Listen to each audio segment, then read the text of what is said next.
This is a comparison between the Bambu Lab X2D and the P2S. We'll compare the speed, power consumption, noise, maintenance, and monitoring. Then we'll look at the differences between these two printers, and I'll give my overall recommendation. We have put over 600 hours on the X2D. We've tested different prints compared to the P2S. I've owned over 45 different 3D printers, including every Bambu Lab printer. The X2D has features I've never seen before, and some of them don't exist even on the spec sheet. I printed off the spec sheet for the X2D and the P2S, and will highlight the differences later in this video. Before I talk about those features and give my recommendation, let's start with the first test. For the first test, we'll look at speed in three categories: the startup calibration, the color changing times, and the total time it takes to print the part. We will print a multicolored black and white panda on both printers and look at the results. On the P2S, the startup calibration, that includes flow calibration, bed leveling, vibration compensation, came in at 6 minutes and 52 seconds, which means it took 6 minutes from the time I clicked print for the print to start printing the actual part. On the X2D, it took a little longer at 9 minutes and 2 seconds. I believe that's because the X2D has two nozzles, which means it needs to calibrate the nozzle offset from the left side to the right side. That takes time and added a few minutes. Now let's look at how long it takes for the color to go from white to black and black to white. On the P2S, when the color goes from white to black, it has to purge out filament. And that's because when it changes colors, it will cut the filament, retract that filament, put in the new color, but the nozzle has a little bit of filament stuck in it, and it needs to push out the first color before it can print the second. Going from white to black on the P2S took 1 minute and 21 seconds. And going from black to white, it took 2 minutes and 13 seconds. It took longer going black to white because the black filament is a lot darker. It's going to take a little more to push that out for the white to come in. On the X2D, instead of purging out one color and putting in the next one, it just switched nozzles from left to right, right to left. We measured this multiple times and it averaged about 14 seconds to switch those nozzles and also print the prime tower in the back.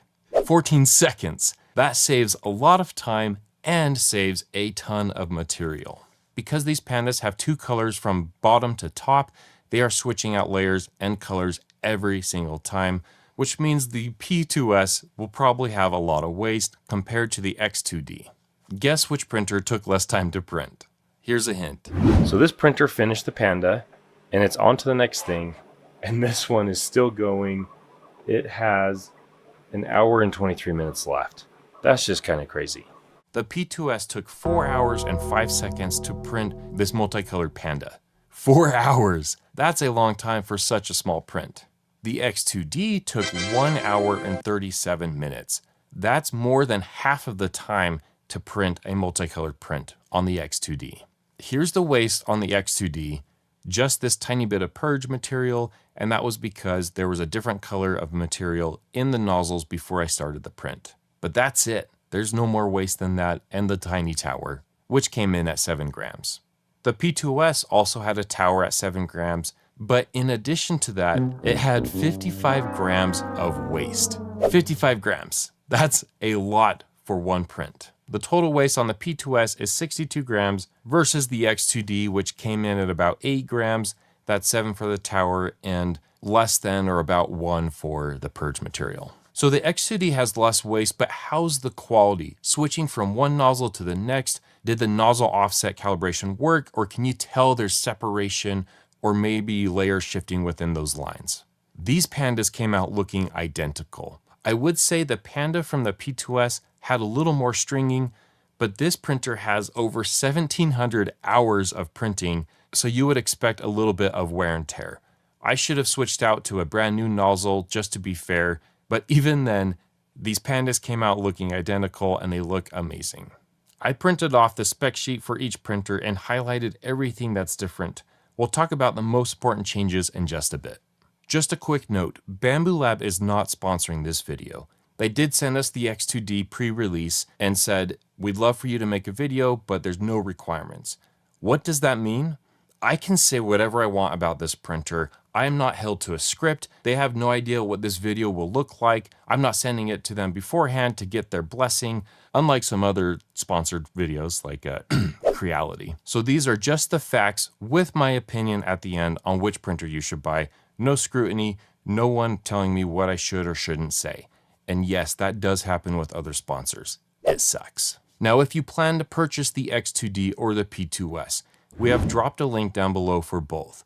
Using that link doesn't cost any extra to you, but it helps us continue making videos like this, and it helps justify printers being sent to us from Bambu Lab. So we would appreciate using that link if you decide to purchase one. Now let's talk about power consumption. We'll look at three things. The idle time, where it's not doing anything, just plugged in and turned on. We'll look at the peak power usage. Then we'll look at the average power usage. On the P2S, while it's plugged in, turned on, not doing anything, it averages 7 watts while idle. And the X2D is at 9 watts. When you start a print and the bed starts to heat up, that's where you'll see that peak in power usage. On the P2S, it peaked at 437 watts, and the X2D came in a little higher at 573 watts.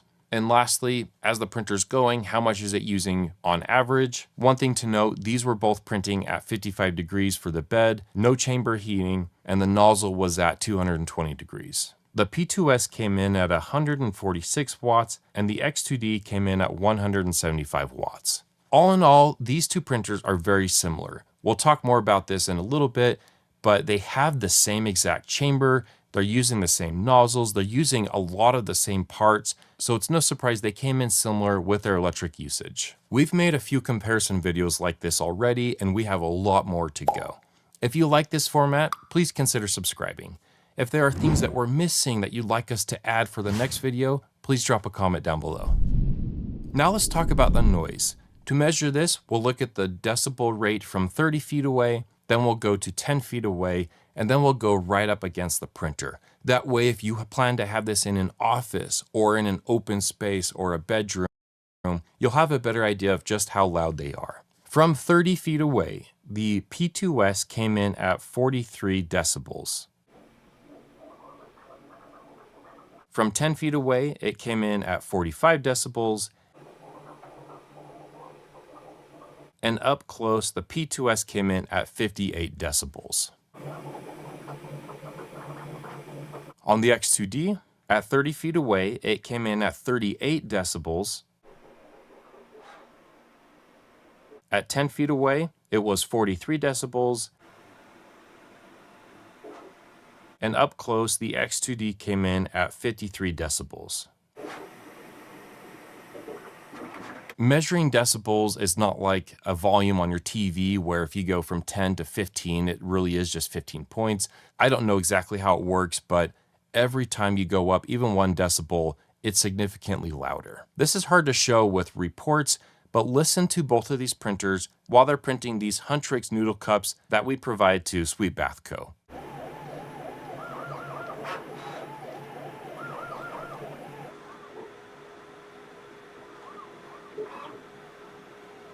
While I was running these tests, I was printing these in this massive room so I could get that 30 feet away distance. My son's computer is about 35 feet away, and when the P2S was running, he was upset. He said it's annoying, it just makes that whining sound the whole time as it's printing those cups. As soon as these were done, I had to move that printer into a different room because it was just too loud for my kids, it was too annoying. With the X2D, I left it in that room and I kept printing cups. They didn't say anything. They didn't complain. Where it doesn't show on paper with those decibels, you definitely can hear the difference to printer to the next, but these printers are almost the exact same on many levels. We normally compare the difference between ease of use, cleaning the printer, switching out filament, and removing the build plate.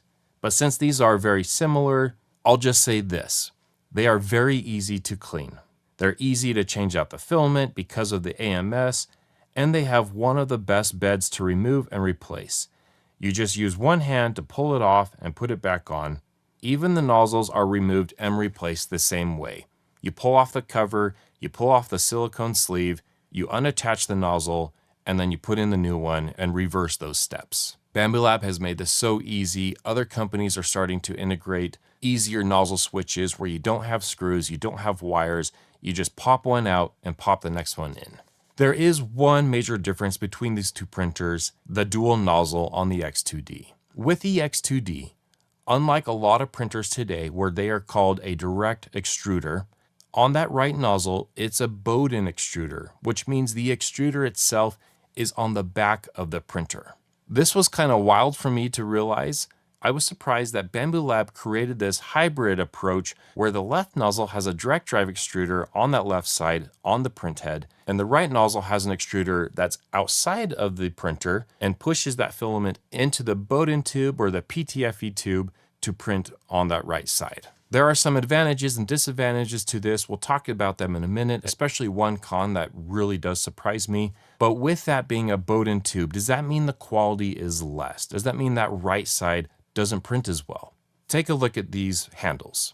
We have printed hundreds of these handles that go onto a Huntrix wand, or we call it a golden wand because, copyright. And these are supplied to the Sweet Bath Co. They put their bath bomb material inside them, and kids love how when these are submerged in water, not only do the bath bombs start to fizz, but this light is activated and starts to glow. It's kind of a magical experience for them.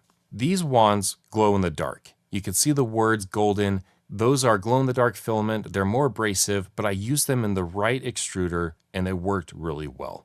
I refuse to print these wands in the P2S, and that's because it's about 100 millimeters of filament changes between the left side and the right side, between the purple and the glow-in-the-dark color, and that would waste so much material on the P2S. I just refuse to print that.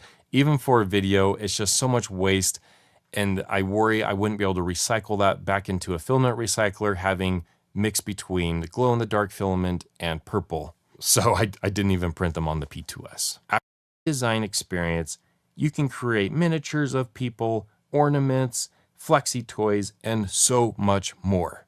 My daughter drew this picture of a buffalo. She called it Luff the Buffalo. I took a picture of her drawing, sent it to Maker Lab on the app, and created a bookmark that looked just like her drawing. I surprised her with it, and she was like, "How'd you do that?" She couldn't believe I printed her buffalo without 3D designing anything. Now let's look at the biggest differences of these printers on paper, and then we'll show you some things that aren't on paper. They're things that you wouldn't know exist if you didn't have the printer yourself, or a video like this. When it comes to the print volume, with the P2S, it comes in at 256 millimeters cubed. That's front to back, left to right, bottom to top.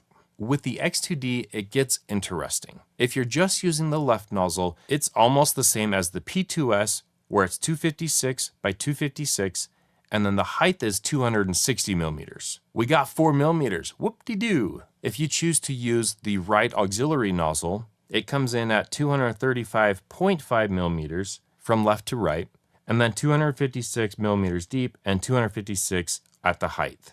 Dual printing, if you're using both nozzles, it's the same as if you're using the right one, which is 235.5 by 256 by 256. I know people will complain that they're losing some space on the edges, but honestly, it's not that big of a deal. At least for me, I didn't notice it. With those wand handles, I print the same amount on the X2D as I do on the H2D and the H2C. And that's because whenever we print something in our print farm, we need it to be very predictable when those prints will finish. So we print all of them around 23 hours and 30 minutes. That gives us a half hour to pull off the bed, put on a new bed, maybe lubricate things, do some maintenance.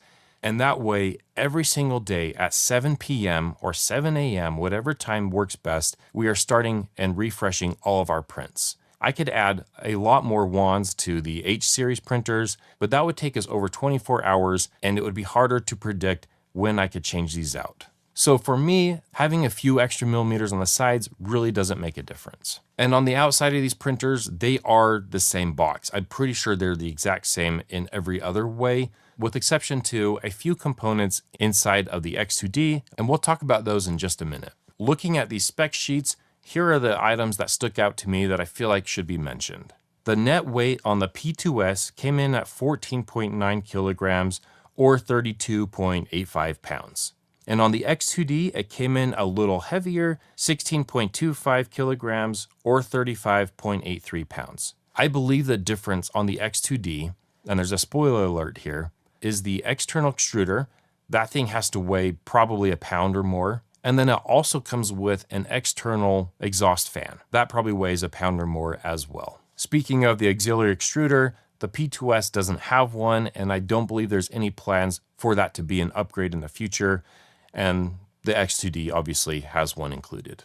The P2S can go up to 110 degrees Celsius for their bed, and the X2D comes in a little hotter at 120 degrees Celsius. Now here's a big difference that will allow you to print more abrasive materials having a heated chamber, and that is that heater on the left side of the X2D. That heater can heat that chamber up to 65 degrees. I already mentioned this, but with the external exhaust fan, the P2S doesn't have one out of box. You can purchase one with a kit. I'll drop a link down below. The X2D has that external exhaust fan, which is really nice, especially when printing abrasive materials or toxic materials like ABS, and you want to exhaust that through an air filter or outside. Those are all the differences that you see on paper. Now let's look at the things that you would never know existed if you didn't have this video or the actual printer sitting in front of you. The first thing is the dual nozzle setup. On the H series printers, the way it switches back from the right to left is it has a motor inside and it switches back and forth. Let's go see what this looks like on the actual printer. When this printer switches heads, there is a spring-loaded arm in the back. It will simply just go up against that arm and switch heads, just like that. I'll show you what this looks live. And it does this so fast, it takes less than a second to switch heads.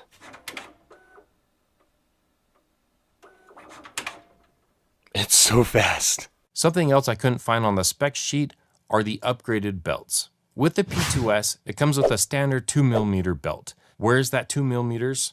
That's the difference between one tooth and the next on the belt. The X2D comes with an upgraded 1.5 GT belt, which means those teeth are closer together. What that really means is there will be less vertical fine artifacts. When you look at the Huntrix noodle cups, you can see on the P2S, there are some vertical fine artifacts. It still does a really good job with vibration compensation, so it's hard to see them, but they still exist, where the X2D and the H series printers, their quality is unmatched. It just comes out a lot better. Something else I couldn't find anywhere is the X2D has dual auxiliary fans. So as this pan is printing, I wanted to point out a couple things. The left and right auxiliary head. Other printers with cutters sometimes take up some space on the bed, but this one is in the back.